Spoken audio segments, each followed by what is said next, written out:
Waiting for the video. It says I'm live. Hello everybody, Paul Ducklin here. It's Friday afternoon or Friday evening in the UK, a little later than usual today. Apologies for those in the UK. I had a very busy day and I figured let's be a little bit later for our chums in California this week.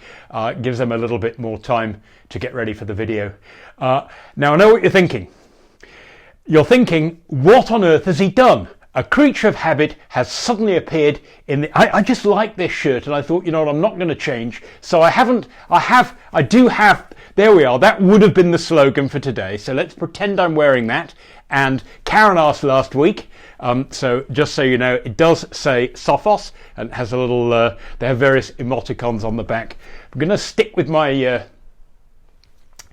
I'm going to stick with my checked shirt. You're not supposed to wear checked shirts on camera apparently, but I really like this one, so I'm going to stick with it. And I thought it goes with a bit of fun that we're having today about, you know, backdrop and wallpaper and themes, because as you can see, oh, by the way, please let me know if you can hear, just so I know that it's all working.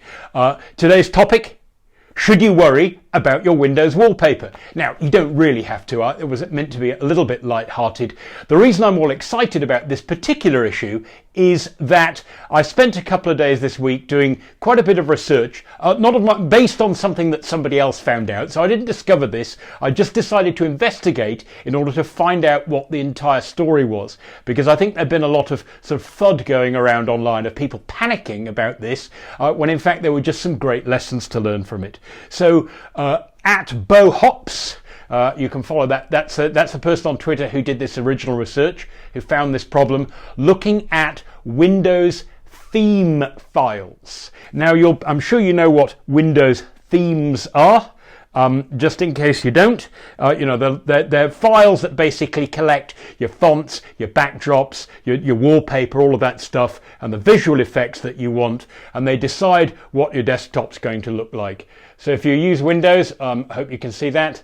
That's pretty much what the themes menu looks like. You go to settings, preferences, themes. There are a few ones built in. Those are the standard Windows 10 ones and the enterprise version that you can see there. You can download your own from the Microsoft Store, and very occasionally people might even send you themes. I don't know anyone who's ever received one, but they kind of feel mostly harmless, don't they? And in fact, they not only do they feel harmless, at first glance, they look harmless, because a Windows theme file, it's not a program, it's not really a script, it doesn't contain loads and loads of dangerous stuff like, say, oh, download a screensaver here, or download this program there.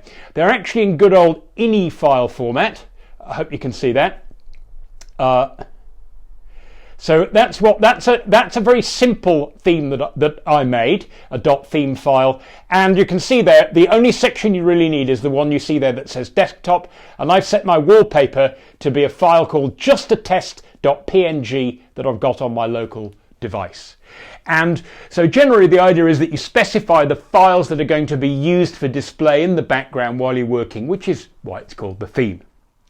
Now, this chap BoHops, who did the research, looking at this with a cybersecurity researcher's hat on, figured, well, I wonder if that wallpaper, I wonder if that really has to be a file name. So there's no actual file in here. There's just a specification of where to go and get stuff. What if we tried a URL? And so he made a file. This is the one I made for my tests. So he made a file that looked a bit like that.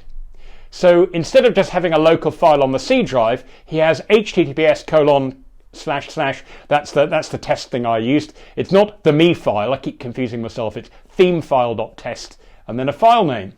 Now I know what you're thinking, if that works, isn't that dangerous? Because surely it means that the settings app is going to go out, download this file and do something with it.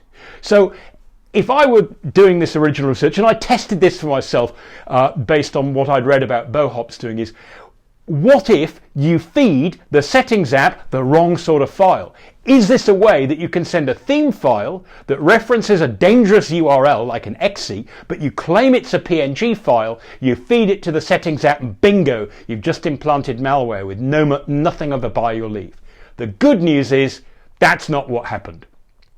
In fact, I tried feeding, I think Bohops found exactly the same thing. You can feed it a non-image file when it says, I want to download a PNG. You can send it a JPEG instead. It doesn't seem to mind that, provided it is an image. If you say it's a PNG, but you send it a JPG, it's okay with that. But you can't send it a script, or PowerShell, or JavaScript, or VB script, or Perl, or Python, or an executable, or a DLL, or anything like that. It'll just simply ignore it. So you can use this to get the settings app from a local file that you've double clicked. You can get it to reach out like a browser without it being obvious that you're in a browser.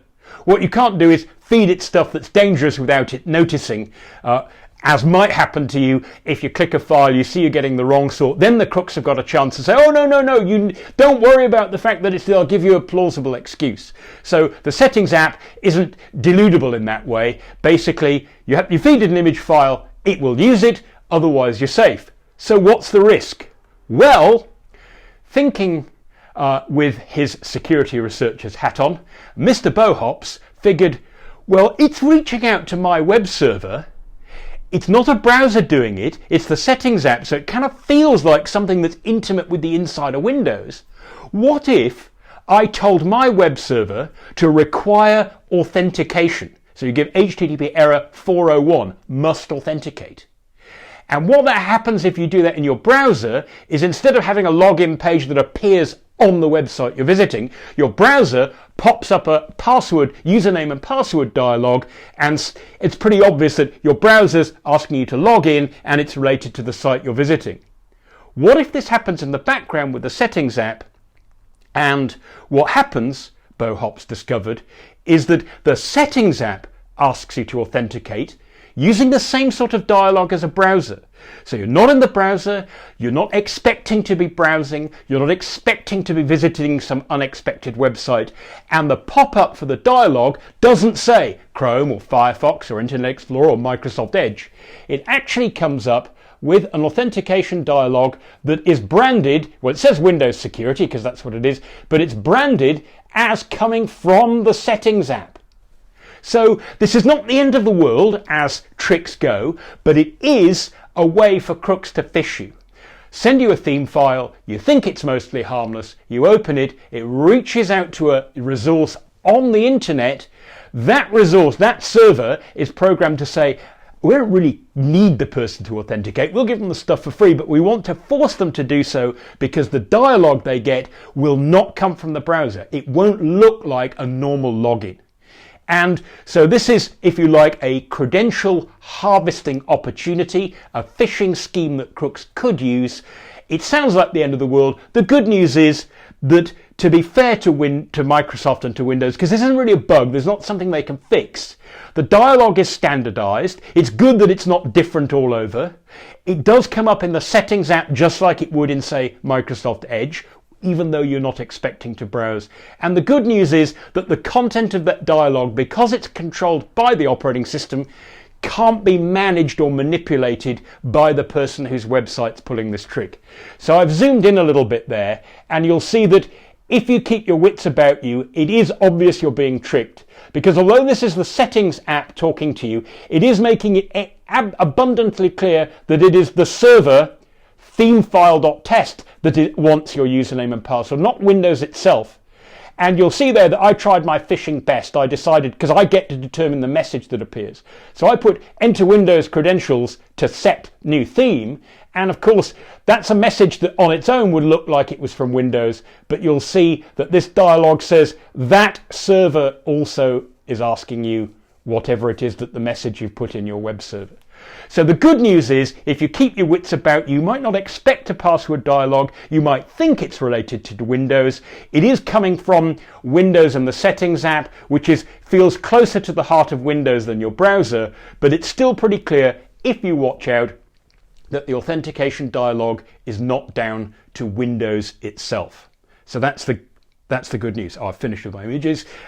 That means I can get on to what can we learn from this and what are the tips. So let's go through these quickly. I've got 6 tips, and although, as I said, this is not you don't have to worry about your Windows wallpaper, but it is an indication that security researchers, just like crooks, tend to think outside the box in ways saying, well, there's this theme file, it specifies a file locally. Presumably if the file isn't local and isn't accessible, then it won't be able to display a wallpaper, it'll just come up blank. But what if you put a URL in there? What if you put a network name like a UNC path that causes Windows to go out on the network instead of looking locally?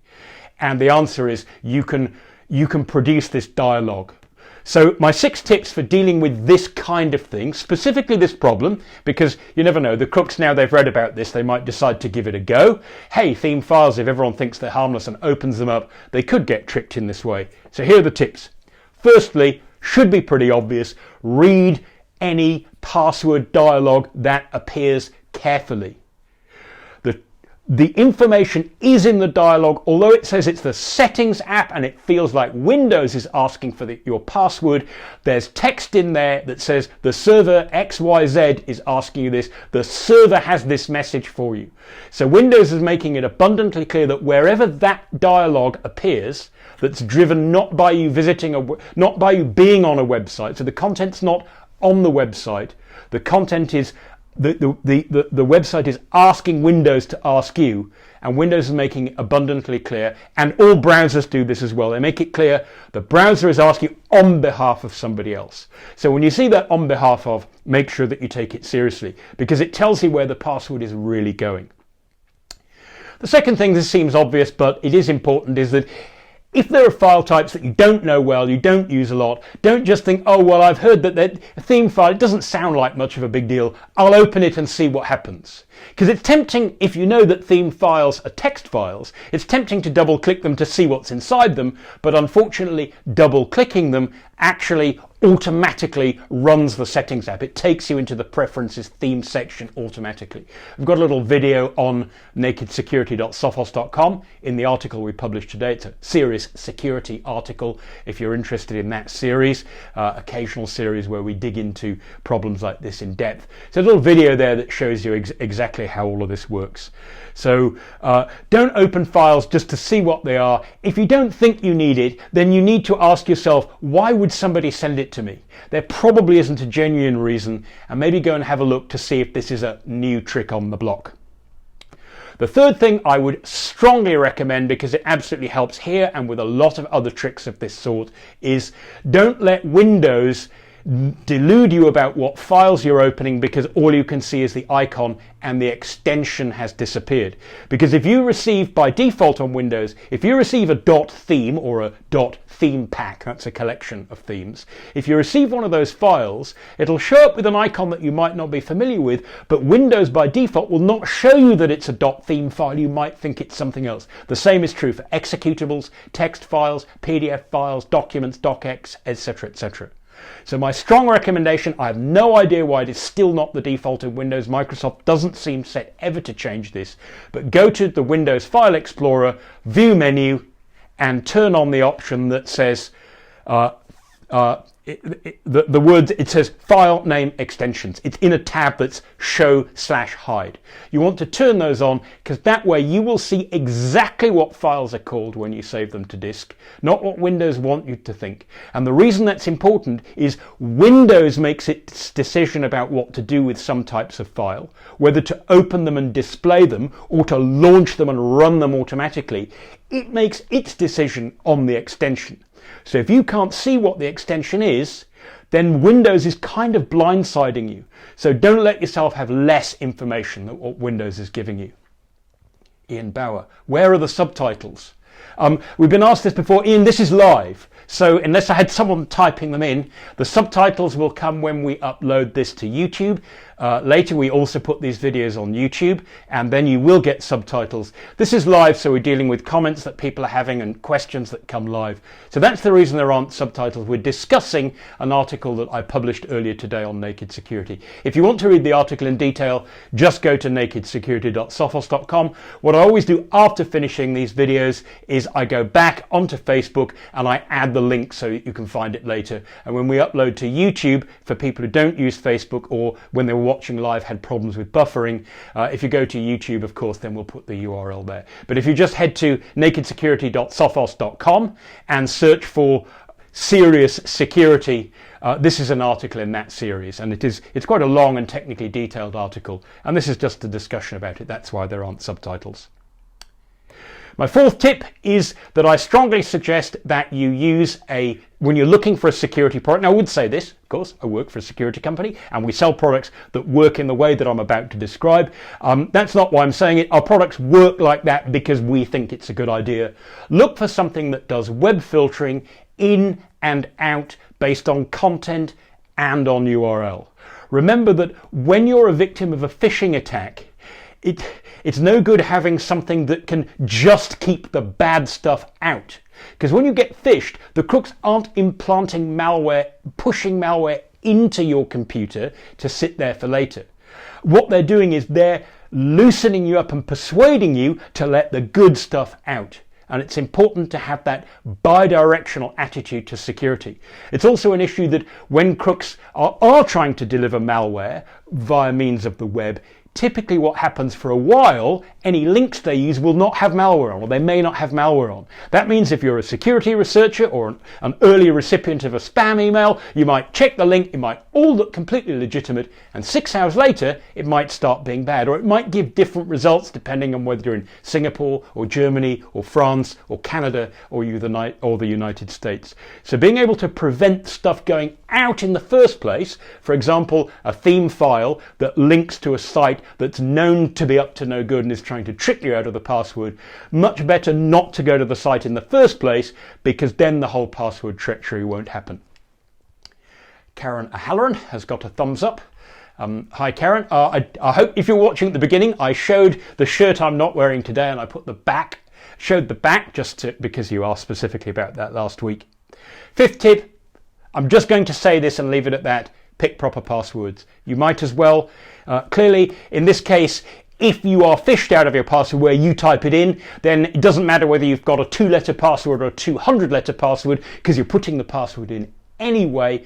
But the issue is, in many cases, when passwords get stolen, they're not stolen in plain text, they're stolen in hashed form. The crooks still have to go and crack them. That still can take a lot of computing power, and the easier the password is, the faster they get to yours. So if you're going to be in a password database of hashed passwords that gets breached, make sure you're at the bottom of the hardest one on the list to crack, not the easiest, because the people at the top of the list, the crooks will get their passwords first. And lastly, I mentioned this last week, I guess I probably said it the week before, and I'll say it many more times. If you see something that you think does not add up, for example, you suddenly do receive a .theme file. You've never received one in your life before. You'd never really thought of them until it became a big deal like we're discussing now, because it's been all over the news. If you receive one, then report it to your security team, because if it's not a file that you regularly receive and there is a bit of a brouhaha going on in the media about the fact that it might be a problem, it's probably not someone with your best interests at heart. It's probably somebody trying it on because they've heard about a new trick. So there you go, folks. Rush through those very quickly again. Read password prompts properly when they appear. In this attack, as you will have seen, the hints are there in the password prompt. It would be terrible to be tricked because there was information there that you just overlooked because it didn't seem important. Alistair Gray, how good is Windows Defender compared to other antivirus software out there now? Alistair, if you don't mind, I'm going to pass on that, because you can imagine what my answer is going to be. You know, it's built in, it's kind of free, it's there, it comes along. Apple have got something similar. Google have got something similar. Obviously, I'm going to recommend that you get a third-party product because of a set of services, because we sell those. They do go by design much further than the built-in products on any of the platforms that I think you'll find. But don't take my word for it, because let's face it, I would say that. By the way, if you do want to try out Sophos products, it's free for home. Sophos Home is free. There's a paid version that you can get. It's about I think £50 a year, probably a discount on at the moment, or $50 a year, I think £40 a year. And that lets you protect Windows and Macs for you and up to 9 other people. So you can have 10 computers on this. You can look after your whole family with it. But there's a free version as well if you want. And our business products are free to try for 30 days, and we can help you find. So don't take my word for it. Go and try it out. To be honest, if you try our product and you try Windows Defender and you find that you don't think there's any benefit in buying ours, I'm not going to try and sell it to you, because I'll just be pushing you into something you didn't want. I think that you will rapidly make up your own mind, though, that going for a specialist product, going for a third-party vendor that's focused on security, there is more that we can offer, because that's what we do and we specialize in it. And in fact, there are many people who use both products. They might use Windows Defender and some of the technology there, because built into Windows, they've got it, they might as well use it, but they go out and buy a third-party product as well, because they want, if you like, a bigger umbrella that's supported by a company that specializes in security. So that's the short answer I wasn't going to give. The long answer I wasn't going to give. The bottom line is, you really don't take my word for it. You need to go and try it out and and decide for yourself. So going through that again, the tips again: read password prompts carefully. Avoid files if you don't know them very well, just because somebody's told you they're mostly harmless. If you're not expecting a file and it looks like a weird type and you think, well, it probably isn't good, don't have a look at it if you don't know what it is. That's exactly what crooks are expecting you to do. Turn on the Show File Name Extensions option in Windows, so File Explorer, View, File Name Extensions, tick that box and turn it on. That way you see what files actually are not Windows, with Windows not chopping the end of the name off. Gives you a better idea of what you're looking at before you click at it. Go for a product that has web filtering, web blocking, as well as just an antivirus that blocks stuff coming in. That stops you putting good stuff into forms and sending it out by mistake as well. Obviously, pick proper passwords. And if you see something, folks, say something. Tell your IT team, tell your security team. Help to be the eyes and ears of cybersecurity, whether that's at home or in your business. So thanks for listening, everybody. And until next week, stay secure. And don't be afraid of your Windows wallpaper. It probably won't bite you. Just take a little bit of care.